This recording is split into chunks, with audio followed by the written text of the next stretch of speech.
여러분은 신앙생활이 무엇이라고 생각하십니까? 신앙생활을 예수를 믿어 모든 죄가 사함받고 구원받았다라고 단순화시켜서 말할 수 있지만 그 내면을 면밀히 들여다보면 그렇게 단순화시켜서 말할 수 없는 것임을 우리는 알게 됩니다. 본문에서 사도 바울은 이 신앙생활이라고 하는 것을 고린도 인근에서 열리던 이스트미아 경기에서 달리기와 격투기에 빗대어서 성도가 썩지 않을 상을 얻기 위해서 권리를 포기하고 절제해야 함을 강조하고 있습니다. 9장 24절 25절을 보면 운동장에서 다름질하는 자들이 다 달릴지라도 오직 상을 받는 사람은 한 사람인 줄을 너희가 알지 못하느냐. 너희도 상을 받도록 이와 같이 다름질하라. 이기기를 다투는 자마다 모든 일에 절제하나니 그들은 썩을 승리자의 관을 얻고자 하되 우리는 썩지 아니할 것을 얻고자 하노라. 이 당시 이스트미아 제전에 있는 다양한 어떤 종목들이 있었는데 본문에는 달리기와 격투기 이 두 종목만 이렇게 빗대어서 설명을 하고 있어요. 그런데 당시 그 이스트미아 제전에서 경기마다 우승자 한 사람에게만 상을 주었던 것 같아요. 한 명에게만 주어지는 상을 얻기 위해서 또한 이 경기에서 우승자에게 주어지는 상은 사도 바울이 뭐라고 이야기하죠? 썩을 승리자의 관이라고 이야기합니다. 금방 썩어져 없어질 영광임에도 불구하고 선수들은 그 상을 얻기 위해서 절제하며 모든 일에 절제하면서 오직 그 우승을 향해서 매진하며 훈련을 합니다. 목표 지점과 다른 방향으로 달리는 선수도 없고 허공을 향해서 주먹을 휘두르는 격투기 선수도 없습니다. 사도 바울 역시 하나님의 나라와 의를 위해서 하나님의 영광과 복음을 위해서 그리고 자신에게 주어진 이방인의 사도라는 사명을 이루기 위해서 어떻게 한다고 고백합니까?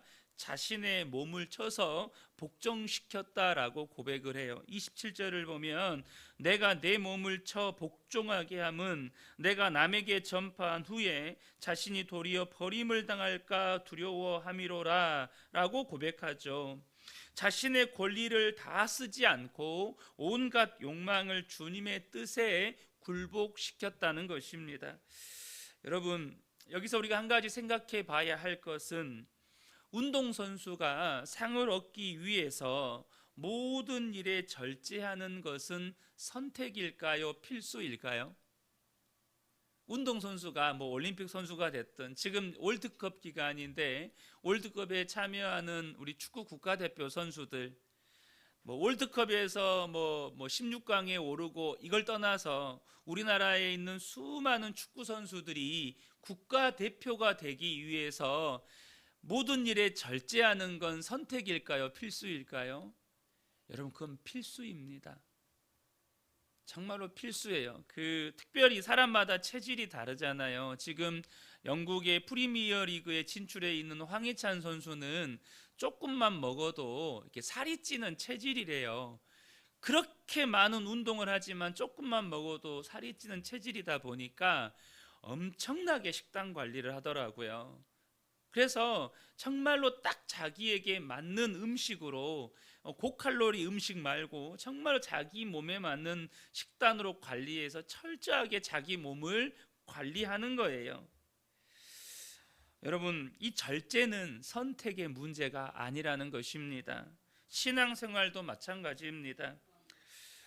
그렇게 절제함이 없이는 다른 사람은 구원에 이르게 하면서 정작 자신은 돈과 권력과 쾌락의 노예가 되어서 하나님께 버림받을 수 있기 때문에 바울은 그것을 두려워하면서 자신의 몸을 쳐서, 다시 말하면 자신의 육신이 원하는 것을 절제해 가면서 자신이 육신의 정욕과 안목의 정욕과 이생의 자랑을 절제해 가면서 하나님의 말씀에 복종했다는 것입니다.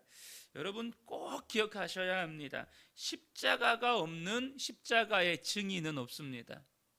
그 몸에 십자가가 새겨지지 않은 십자가의 증인은 없다는 거예요. 십자가가 없는 그리스도의 제자는 없습니다. 갈라디아서 6장 14절과 17절에 그러나 내게는 우리 주 예수 그리스도의 십자가 외에 결코 자랑할 것이 없으니 그리스도로 말미암아 세상이 나를 대하여 십자가에 못 박히고 내가 또한 세상을 대하여 그러하니라. 이후로는 누구든지 나를 괴롭게 하지 말라. 내가 내 몸에 예수의 흔적을 지니고 있노라. 사도 바울은 자신을 통해서 십자가 복음이 증거되기 위해, 십자가 복음이 온전히 선포되게 하기 위해서, 자신을 통해서 하나님의 나라와 하나님의 뜻이 이루어지게 하기 위해서 끊임없이 십자가를 자기 몸에 새겼다는 것입니다. 칼로, 우리 보통 필리핀이나 이런 천주교 가면 예수님 고난 주간에 자기 몸을 자해하면서 막 피 흘리면서 예수님의 고난을 우리도 겪어야 된다고 그렇게 하는 이런 형식적인 십자가가 아니고요, 끊임없이 자기 육체를 쳐서 끊임없이 자기를 부인하고 자기 십자가를 지고 주님을 따르는 그런 십자가를 자기 몸에 새겼다는 거예요. 그런데 사도 바울이 이렇게 지금 말하고 있는 것은 당시 고린도 교회 안에 예수를 믿어 구원받았다고 하면서 자신의 지식을 자랑하며 절제하지 않고 방종하여서 믿음이 연약한 성도들을 실족하게 만드는 강한 자들을 향해서 경고하는 말씀입니다. 그들은 마치 유대인들이 자신들이 할례를 받은 것을 구원의 보장이라고 여기면서 이방인들을 차별했던 것처럼 세례와 성찬과 같은 이 영적인 특권과 은혜를 오만하게도 구원의 보장이라고 착각하면서 우상 신전에서 먹는 일에 거리낌 없이 참여해서 이 믿음이 연약한 성도들을 실족하게 만들었습니다. 사랑하는 성도 여러분, 저와 여러분은 어쩌면 교회 안에서 강한 자들일 수 있어요. 왜요?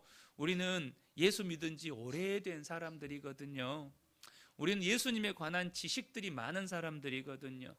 또 나름대로 지금까지 신앙생활 해오면서 은혜의 경험들도 다 가지고 있어요.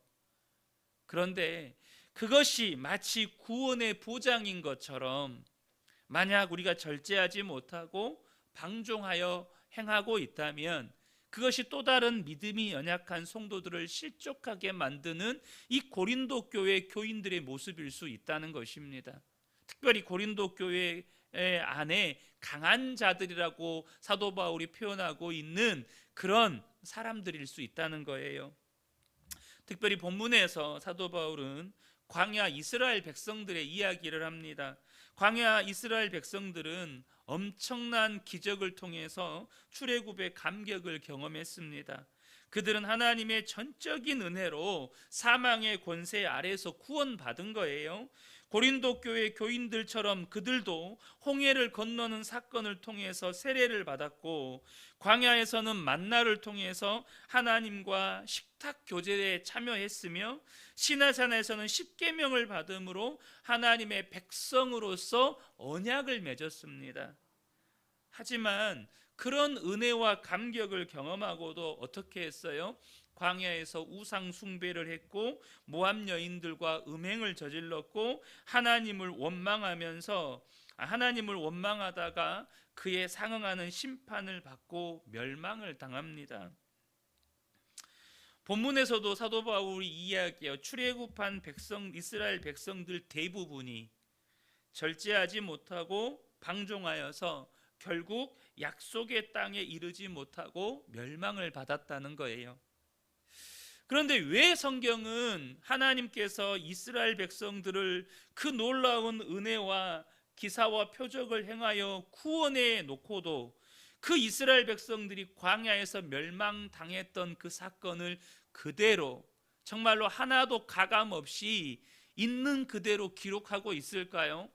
왜 사도 바울은 그 출애굽 한 이스라엘 백성들이 광야에서 멸망당한 사건을 지금 이 고린도전서라고 하는 이 서신서에다가 언급하면서 이 고린도 교회 교인들에게 이야기하고 있는 것일까요? 말씀 보겠습니다. 본문 10장 6절과 11절입니다. 이러한 일은 우리의 본보기가 되어 우리로 하여금 그들이 악을 즐겨한 것 같이 즐겨하는 자가 되지 않게 하려 함이니, 11절에 그들에게 일어난 이런 일은 본보기가 되고 또한 말세를 만난 우리를 깨우치기 위하여 기록되었느니라. 뭐 때문에 이 말씀이 기록되었다고요? 그것이 우리에게 본보기가 되어서 말세를 만난 우리를 깨우치게 하시려고 하나님께서 기록하셨고, 또 사도 바울을 통해서 고린도 교회 교인들에게 이 말씀을 전하고 있는 거예요. 그들과 같이 살다가, 그들처럼 살다가 나는 예수 믿었다, 나는 구원받았다, 죄사함 받았다, 분명히 이것은 우리가 반드시 가져야 할 믿음이고 구원의 확신입니다. 그러나 그것이 우리의 방종을 보장하지는 않습니다. 그것이 우리 마음대로, 내가 원하는 대로, 내가 생각하는 대로, 내가 하고 싶은 대로 살라는 보증서가 아니라는 거예요.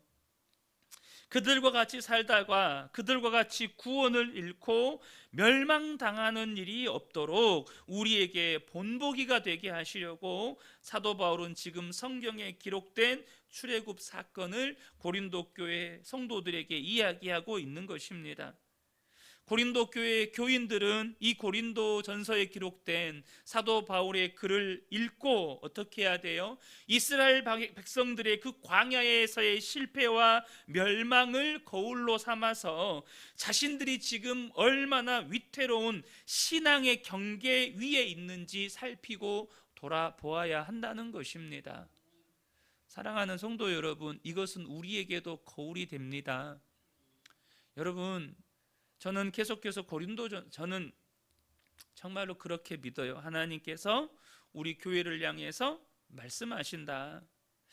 제가 다시 한번 말씀을 드리지만, 저는 성경 말씀 본문을 채택하고 또 본문 말씀을 통해서 성도님들과 이렇게 말씀을 나눌 때 제 의도나 제 생각을 철저하게 배제하기 위해서 강해 설교를 합니다. 주제 설교를 하지 않아요. 내가 어떤 주제를 설교하기 위해서 성경 본문을 정하는 이런 주제 설교를 하지 않습니다. 그냥 성경 본문이 이끌어가는 대로 그냥 설교를 해요. 그래서 일부러 그것도, 이 성경 본문을 정하는 것도 제 의도가 들어갈 수 있어서 그냥 새벽에는 매일 성경에서 정해져 있는 본문을 그대로 따라갑니다. 그러면서 저는, 제가 주일에도 말씀을 나눴지만 제 마음이 두려운 거예요. 이 고린도 교회의 모습이 우리의 모습은 아닌가 하는 두려움이 생기는 거예요. 우리도 이 말씀 앞에, 고린도 교회 성도들의 모습 앞에, 출애굽한 이스라엘 백성들이 대부분 광야에서 멸망당했던 그 사건을 거울로 삼아서 지금 나의 신앙은 정말로 위태로운 경계 위에 서 있지 않은지 돌아보아야 한다는 것입니다. 우리가 예수 믿고 구원받았지만 아직 영원한 천국에 이르지 않았습니다. 그 말은 우리의 구원의 여정이 아직 끝나지 않았다는 말입니다. 주님은 우리를 구원하시기 위한 모든 일을 하셨어요. 그래서 주님의 구원은 완성되었어요. 하지만 우리의 구원은 아직 미완성입니다. 우리의 구원의 여정이 끝나지 않았다는 뜻이에요. 그래서 사도 바울이 무슨 말씀을 하죠? 12절을 보겠습니다. 그런즉 선줄로 생각하는 자는 넘어질까 조심하라. 여러분, 우리가 가장 위험할 때가 언제인 줄 아세요? 우리가 은혜 받고 영적으로 정말로 나는 이 정도면 괜찮아, 나는 이 정도면 잘하고 있어. 여러분, 이때가 가장 위험한 거예요. 다윗이 언제 넘어졌죠? 주변에 이스라엘을 위협하는 그 대부분의 나라들을 복속시키고 이제는 굳이 내가 친정하지 않아도, 내가 친히 왕이 나가지 않아도 내 밑에 있는 군사들만 내보내도 남은 세력들은 얼마든지 정복할 수 있겠다라고 여겼던 그때의 다윗이 넘어집니다. 사랑하는 성도 여러분, 내가 섰다고 생각하는 그 순간이 우리가 가장 영적으로 위험한 순간이라는 사실을 기억하시면 좋겠습니다. 그래서 오늘도 그저 우리는 주님 앞에 겸손히 머물면서 하나님의 인도하심을 따라 순복하며 살아가는 것, 그것이 우리에게 가장 안전한 것임을 저와 여러분이 꼭 기억하시기를 예수님의 이름으로 축복합니다.